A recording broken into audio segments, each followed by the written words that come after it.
Briefcases, high heels, shoulder pads. I was the generation that was missold because of LA law and Ally McBeal. I think a lot of people go into law for the status. We have Yeah. a bad rap. And I think I'm at the stage where I'm just going to tell it like it is. Get cancelled after this. I've been called all sorts of things. If that happens to me, then I'm off. I'm packing my briefcase, taking my heels and my shoulder pads, and I'm telling my story.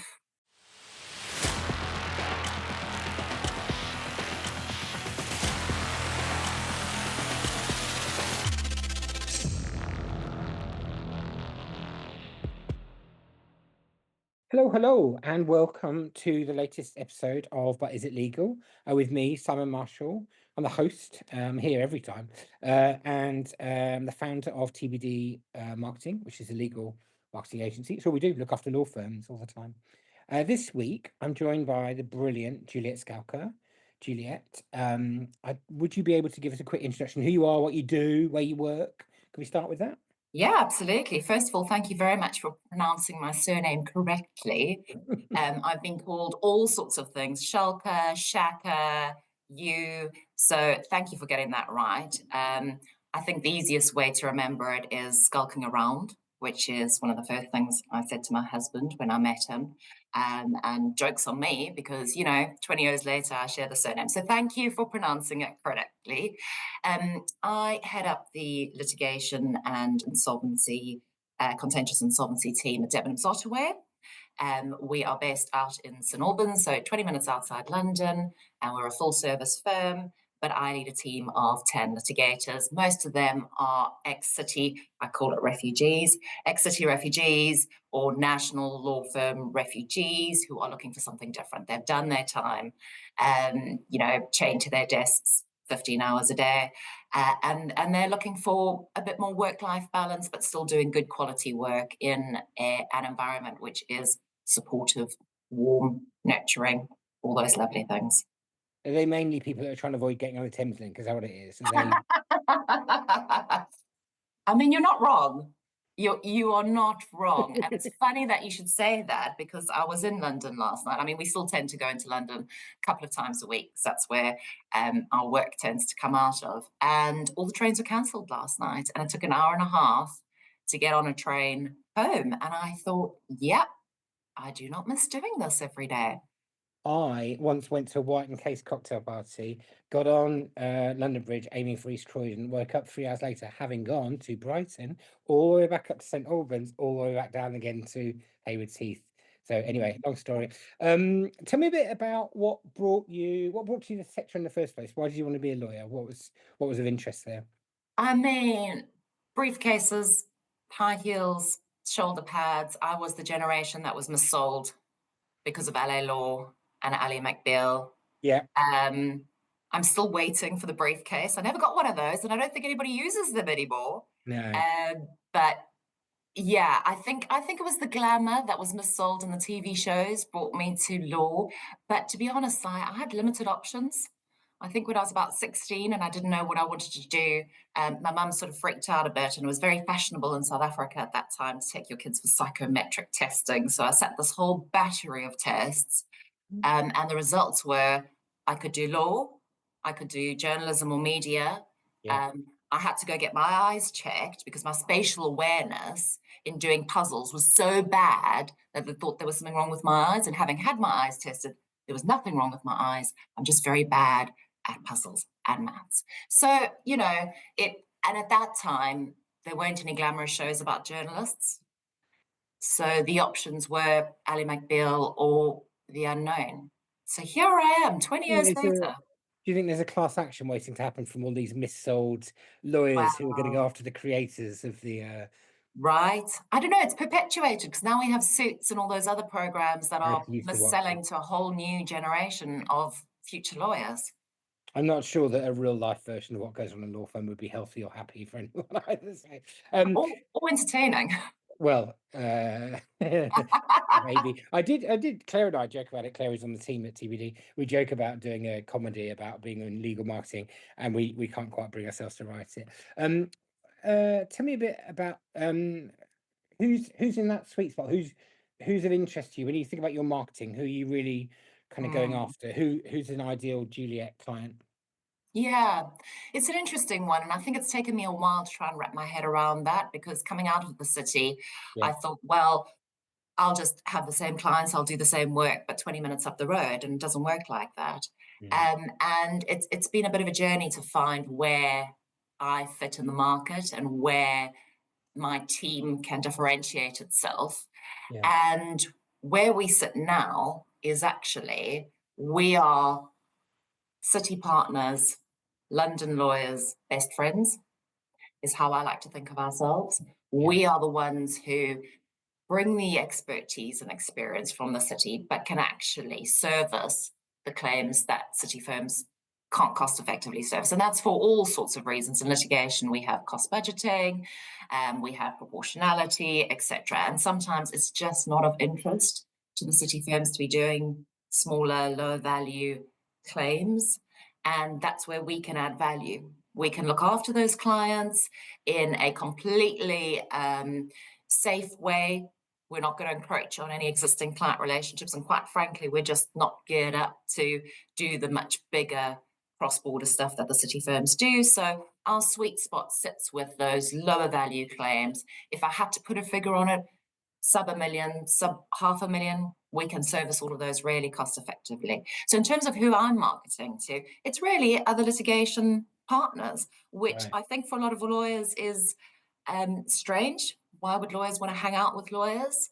I think 10 years ago, litigation lawyers were seen to be very adversarial and enemies and, all this kind of thing. But my view is there's enough work to go around. We all fit somewhere on the food chain. And why don't we make it symbiotic? And to be honest, it's more fun. It's more fun when you're friends. I think there's a point of maturity, isn't there, in your legal marketing when you realize what your sweet spot is and the Mm, confidence to sell that sweet spot to other people as well. So I'm really glad to hear that you've identified yours and you're able to explain it and exploit it so mm. easily as well. If your career to date had a tagline, what would it be? What would be the way that, someone else would describe it? Wow. Um, I would probably say city expertise without the city price tag. Okay. It's going to sound cheesy, but your trusted partner in commercial and insolvency litigation. Yeah, that's cheesy. Okay, good. We can That's we can your do better job to than make that. it better, right? Okay, well, that came for the shoulder pads, stayed for the I don't know, litigation or something. Do you know what I mean? Save for the disputes. And then Yeah, came we for the can, shoulder pads, can't do the maths. there we go. That it sounds like a work in progress, the tagline, right? So let's deal with that. What's a belief that you've got about our industry that other people would find like, oh, I didn't know that, or I don't believe that. Do you know what I mean? Have you got any like firmly held beliefs about the industry? Yeah, I mean, I think people outside the industry Mm, have their own view of lawyers. We have yeah, a bad rap. We are considered to be on a par with sharks, predators, that sort of thing. And I think that we are seen as self interested and untrustworthy by a lot of people outside the profession. But actually, what they don't realize, and I know that they're the headlines that we all see, which is, those who end up before the solicitor's disciplinary tribunal and the shock headlines like that. But those are really few and far between. I think as a profession and an industry, we really are honest. And I think integrity really is at the core. And that's possibly, we're not all that virtuous, but I think it's possibly because we're so heavily regulated. I think I speak for most lawyers when I say I'm absolutely terrified of our regulators, Solicitors Regulation Authority. You never want to be on the radar. And, if we lose our practicing certificate, that's our livelihood. So I think those outside the profession would probably be surprised to hear that the vast majority are acting with integrity and are honest. yeah. I mean, I was talking about it earlier this week, and I think that the buck stopping with lawyers combined with that ethical profession is the foundation for that high hourly rate that we understand to be there. You're asked to do more than the accountants are asked to do more than other professions. It stops with you, right? That liability, that advice as well. I think it's really important. Mm, And it's one that Eloise Butterworth has brought up previously when she's spoken to me about this as well. Like, we can't lose sight of being an ethical profession, mm, not just there on a piece of paper. We've got to live it every day as well. yeah. Um, If you could change something overnight, one fundamental thing about the sector overnight, what would it be? What would you change? I would bring us into the 21st century, and I don't just mean that in terms of tech and you know, how we actually practice. I'm talking about behaviors, values, revisiting things that serve us, just because it's always been done in a potentially stuffy way, or litigators have always been seen to be adversarial. The language we use, there's a lot of levity on LinkedIn about how lawyers correspond and the language we use and what it actually means and all that kind of thing. I think it's time for us to actually look at those and say, why are we still doing that? Does it serve us? Does it serve our clients, actually? That's the most important thing. And if not, why are we still doing it like that? I think that goes to culture as well. I think that there is a very old school approach in most law firms. I think we're behind the times in terms of well-being, how we support our people, how we view life outside the office. And I think it's something that we've inherited. And I think we should be asking, does this serve us? And if not, why are we doing it like that? There must be a better way of doing it. So it's not an overnight thing, but I Right. think that that would make a huge difference to most lawyers' lives. I really like it. I was as you were talking, I was thinking about how close it is to like etiquette, right? Mm, Half of etiquette is mm. actually because it's nice to sit down with somebody who's got nice manners, but half of etiquette is to exclude people who don't understand the rules of etiquette. And I think if we can discern the difference between those two halves, and one makes it a nice feature of being able to sit down and do something nicely together, and the other half we could just jettison like golf club rules that we don't need, right? Yeah, I think exactly. it could be really helpful. I love that. I always think of you as that. Do you feel like, do you mind me asking, do you feel like you've still got that outsider perspective on things, given your background and heritage and whatever? Or do you feel like you're firmly part of you're an I insider nowadays? Which are you? I feel like leaving the city has given me perspective. Right. So I think it's given me space to reflect and say, but why? Why do why does everybody do things like that? Yeah. Why is it the accepted norm that you're going to spend 6 letters fighting over this issue? Why don't we just pick up the phone? Why Mm, won't you have a conversation with me? Why can't we be civil to each other? Why are we, you know, acting like it's personal and we're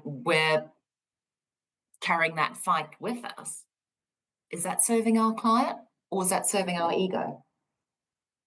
And I think putting the client at the center, and I'm not saying that city law firms don't do this, but really putting the client at the center changes the way I practice, certainly, and how quickly I'm going to get results for them because their cost budget is potentially far more limited than it would be if they were instructing a city firm.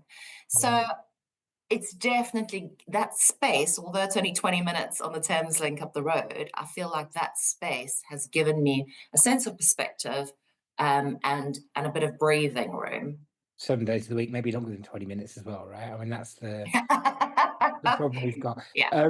If you woke up tomorrow and the law didn't exist as a profession anymore, it's gone. What are you going to do with your time instead? How are you going to spend your days? Oh, well, you know me, sharpening my pencils, getting out my crayons, making toddler-esque badges. No, I'm joking. I mean, I I fancy myself a speaker who would do the speaking circuit, All back to right. the briefcase, the heels, and the shoulder pads, right? I would love to do the speaking circuit, after dinner speaking or keynote speaking, but I just need to, I don't know, survive a shark attack or survive some kind of natural disaster first so that I have a good story.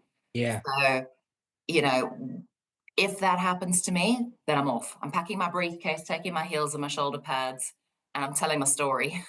So we can expect an updated LinkedIn profile saying she's one shark tack away from the after dinner speaking circuit, right? I So mean, fingers crossed, right? what's the biggest lie that lawyers tell themselves? That we're important, Okay. right?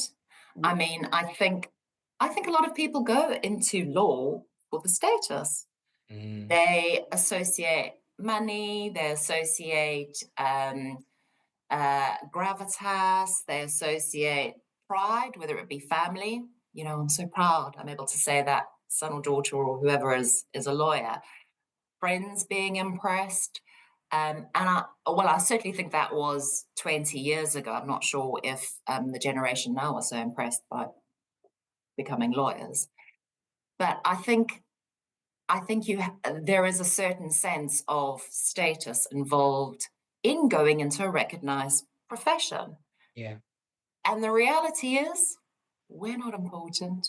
We're not smarter than anybody else. In fact, if we could do maths, we probably wouldn't be in this profession. Let's just be honest about that. And I think once we realize that as a profession, yes, it's lovely. There's lots of, lovely rituals and the wigs and the gowns and all that kind of thing. But actually, who are we doing that for?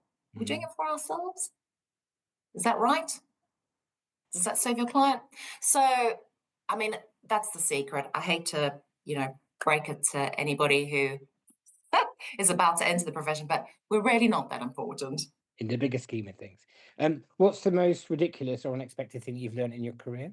Most unexpected, and I think going into litigation, and I was always going to be a litigator, is being in court.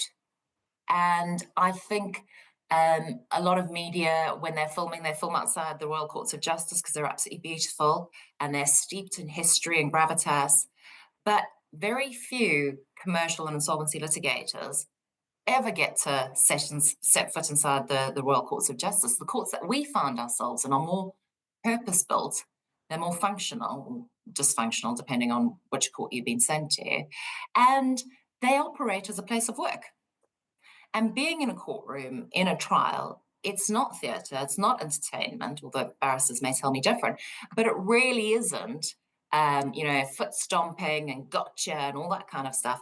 It is just a place of work. You're sitting there with the judge, trying to assist the judge to grapple with really complex, knotty issues. It's can be, for those who aren't involved in the case, dry, slow moving. I mean, often people will wander in, particularly students, they'll wander in, they'll sit at the back, and then they leave after 10 minutes because it's boring. It really is. It is not, it is simply not entertainment. And I think that was surprising. I was expecting drama, theatre, and it really isn't. And also the amount of time spent on bundles, Si. Any litigator who's been in court, my goodness me, an inordinate amount of time is spent looking for bits of paper. At least do you feel like extra lines that you can add to your class action that you're gonna bring against these, Hollywood producers. I think we can just distill this later on. If we Yeah, if we put you in a room with 10 lawyers, or there yeah, were 10 of you in total, what would make you stand out from the rest of them? And what would be the thing that, you'd have most in common with the rest of them? yeah. I mean, I think stand out from the rest of them is I have reached the stage of my career and life really where I think I can be quite irreverent about what we do. I Right. think I can be quite honest. I think I can treat it with humor. And I think lawyers, on the whole, struggle with that, struggle to let go of the polished impression, saying the right thing, coming across with gravitas. And I think I'm at the stage where I'm just going to tell it like it is. Where I think we'll all be the same, and I've said it many times, and I'm very sorry to those who can do maths, but most of us will be bad at maths. You can spot the ones who aren't. They go and do an MBA, I think, as well. They're the Well, ones who, exactly. They don't volunteer. stay. What is your most underrated skill that nobody talks about, but secretly makes you brilliant at what you do? I think it really is thinking about what the client needs. Mm, So, a client who rings me up and says, I want my day in court, I'm outraged about XYZ, this is what I want. I think I have the experience and the ability to go, only the lawyers are going to have fun. You don't actually want to go to court for all of these reasons. What is it that you actually need out of this? And once they tell me, I think, well, there's other ways you can do it. You might not need to use me. I can give you a steer. You can go and do that yourself for free. You don't need to use me to do that. And I know that that is absolutely horrifying to a lot of lawyers, particularly those in the city, to hear that. But I'm simply not in the practice of racking up costs, propping up my ego, running off to make new law, play a game. I take it very seriously that my responsibility is to put the client's genuinely best interest first. And if that's not paying me money, then that's fine. That's the right thing to do.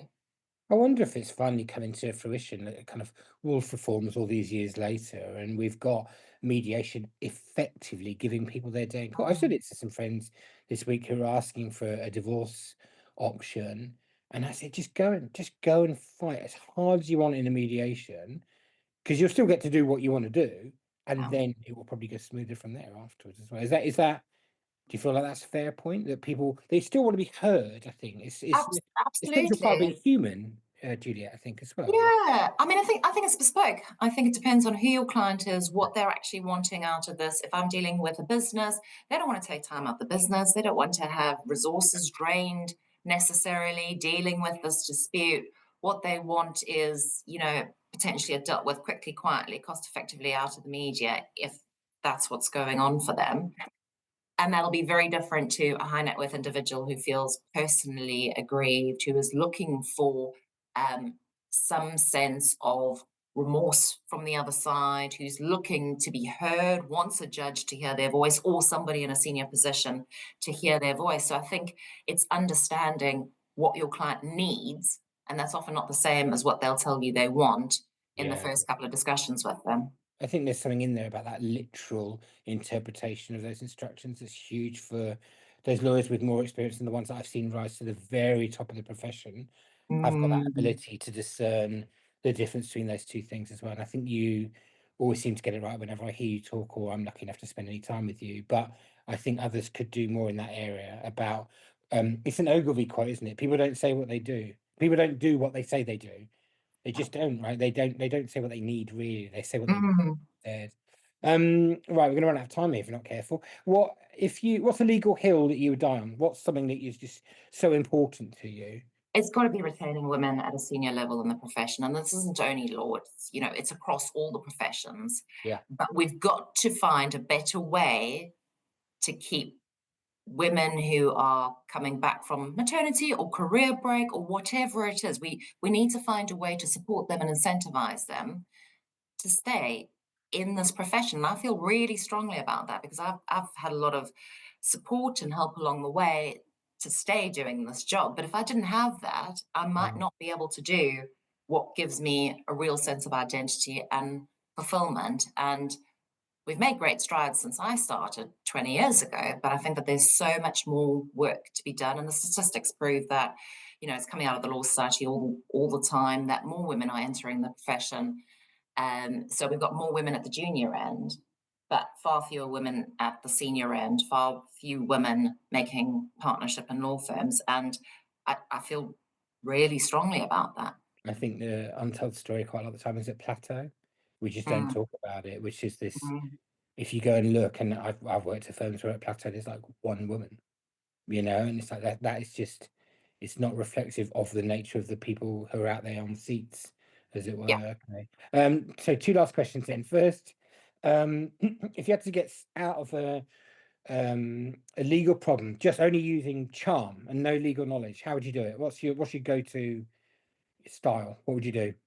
I mean, I think in any area, I always try and think about what does the other person need?